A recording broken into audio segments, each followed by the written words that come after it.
Hello বন্ধুরা, আজকে আবারও চলে এসেছি নতুন একটা রেসিপি নিয়ে। আজকে বানাবো চিকেন ভর্তা। আর চিকেন ভর্তা বানানোর জন্য আমি এখানে নিয়ে নিয়েছি কয়েকটা বোনলেস চিকেন। তো এবার আমি এগুলোকে মিক্সার গ্রাইন্ডারে ভালো করে বেটে নেব। তো এখানে আমার ভালো করে বাটা হয়ে গেছে। এবার আমি একটা বাটিতে তুলে রেখে দিলাম।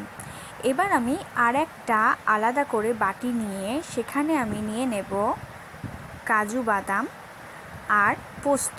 এখানে তোমরা চারু মগজও অ্যাড করতে পারো, তবে আমি এখানে চারু মগজটা অ্যাভয়েড করলাম। এখানে দেখো আমার কিন্তু সুন্দর করে কাজু আর পোস্তটা বাটা হয়ে গেছে। আর আলাদা করে এদিকে আদা রসুন আর পেঁয়াজেরও একটা ড্রাই করে পেস্ট করে নিয়েছি।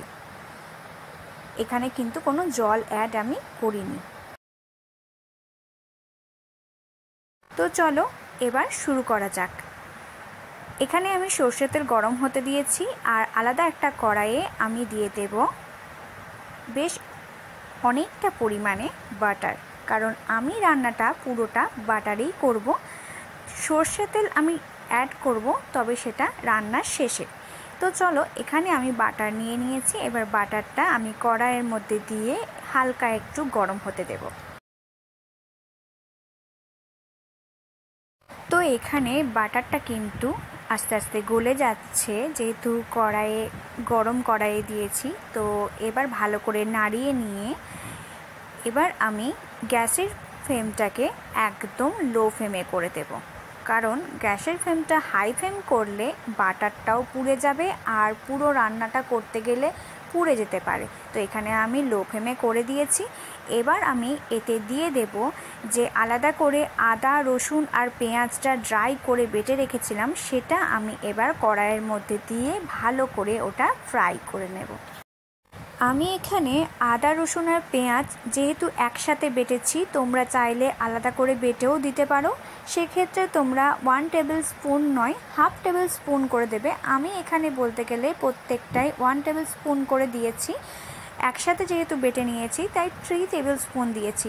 তোমরা এখানে যদি আলাদা করে বাটো তাহলে প্রত্যেকটা হাফ টেবিল স্পুন করে দেবে, কারণ যেহেতু এটা চিকেনের ঝোল বা চিকেনের কষা নয়, তাই কিন্তু এখানে বেশি অ্যাড করবে না।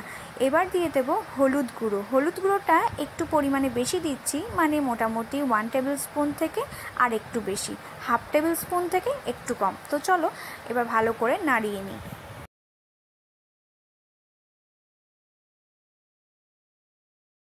হলুদটা কিন্তু আমার দেওয়া হয়ে গেছে আর ভালো করে নাড়িয়েও নিয়েছি। এবার আমি দিয়ে দেব কাশ্মীরি লঙ্কা গুঁড়ো। কাশ্মীরি লঙ্কা গুঁড়ো এখানে শুধুমাত্র কালারের জন্য দেওয়া হচ্ছে, এটাতে কোনো ঝাল হয় না। তো আমার এখানে কাশ্মীরি লঙ্কা গুঁড়ো দেওয়া হয়ে গেছে। কাশ্মীরি লঙ্কা গুঁড়ো আমি এখানে 2 থেকে 2.5 টেবিল স্পুন মতো, মানে 2.5 চামচ মতো নিয়ে নিয়েছি। তো আবারও সব কিছু ভালো করে নাড়িয়ে নিয়ে এবার দিয়ে দেব সামান্য পরিমাণে একটু জল। আমি এখানে নর্মাল জলই দেব, তোমরা চাইলে আলাদা করে গরম জলও হালকা ফুটিয়ে নিয়েও দিতে পারো। এখানে আমি জল 1 কাপ মতো দিয়েছি। আমি যেহেতু পুরো রান্নাটা বাটারের ওপরেই করছি, তো সেই জন্য এখানে তেল বা বাটার আর এক্সট্রা অ্যাড করব না, তাই এখানে জলটা অ্যাড করলাম, কারণ একটু ধরে যাচ্ছিল বলে। এবার আমি দিয়ে দেব ফেটিয়ে রাখা টক দই, আর তার সাথে চারু মগজ আর কাজু বাদাম বাটাটা একসাথেই দিয়ে দিলাম। তো চলো আবারও ভালো করে সব কিছু নাড়িয়ে নিলাম। তো এরপরে আমি যেটা দেব, মানে লাস্ট জিনিসটা, সেটা হচ্ছে চিনি। এখানে আমি চিনি কিন্তু আমার মিষ্টি মতো আমি দিয়েছি। আমি যেহেতু এখানে চিকেন ভর্তা বানাচ্ছি, তো সেজন্য এখানে আমি ভর্তাটা মিষ্টি মিষ্টি করেছি, কারণ মিষ্টি মিষ্টি ভর্তা খেতে কিন্তু খুব ভালো লাগে। তোমরা যারা মিষ্টিটা পছন্দ করো না, তারা কিন্তু মিষ্টিটা অল্পও দিতে পারো, অ্যাভয়েডও করতে পারো। তোমরা তোমাদের পরিমাণ মতো মিষ্টিটা এখানে দেবে। আমি এখানে 3 টেবিল স্পুন, মানে 3 চামচ মতো চিনি এখানে অ্যাড করেছি। তোমরা চাইলে তোমাদের পরিমাণ মতো এখানে চিনি অ্যাড করবে। নুন কিন্তু আমি প্রথমে রান্নার প্রথম থেকে বা মিডিলেও আমি কিন্তু কোনো নুন অ্যাড করিনি। নুনটা আমি অ্যাড করছি এখন একদম শেষে, তাও আবার 1 চিমটি মতো, মানে হাফ টেবিল স্পুনের থেকেও আরও যদি 2 ভাগ কমিয়ে দেওয়া হয় সেরকম। হাতে 2 আঙুলে 1 চিমটি যে নুনটা হয় সেই নুনটা এখানে অ্যাড করছি, কারণ এটা কোনো টক বা নোনতা টাইপের খেতে হবে না, যেহেতু চিকেন ভর্তা তাই মিষ্টি টাইপের খেতে হবে, তাই এখানে চিনির পরিমাণটাই আমি বেশি দিয়েছি। তোমরা তোমাদের পরিমাণ মতো দিয়ে দেবে।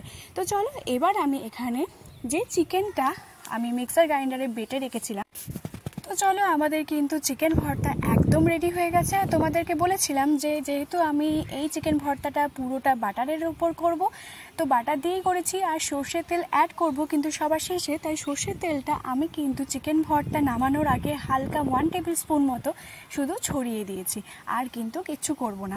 আর আলাদা করে 2টো সেদ্ধ ডিম করে রেখেছিলাম, তো সেদ্ধ ডিমগুলো কিন্তু ছোট্ট ছোট্ট পিস করে বা একটু হাতে করে যদি ছড়িয়ে দেওয়া যায় তাহলে ডেকোরেশন করার জন্য একদম পারফেক্ট হয় আর খেতেও কিন্তু অসাধারণ লাগে। তো চলো আমার কিন্তু একদম রেডি হয়ে গেছে। তো এবার আমি সবশেষে আরেকটা জিনিস দিয়ে দিচ্ছি, সেটা হচ্ছে টমেটো সস। তোমরা চাইলে এটা নাও দিতে পারো। তো চলো আজকে এইটুকুই, আবার অন্য কোনো দিন অন্য কোনো ভিডিও নিয়ে তোমাদের সাথে শেয়ার করব। তো ততক্ষণ তোমরা ভালো থেকো, সুস্থ থেকো, টাটা।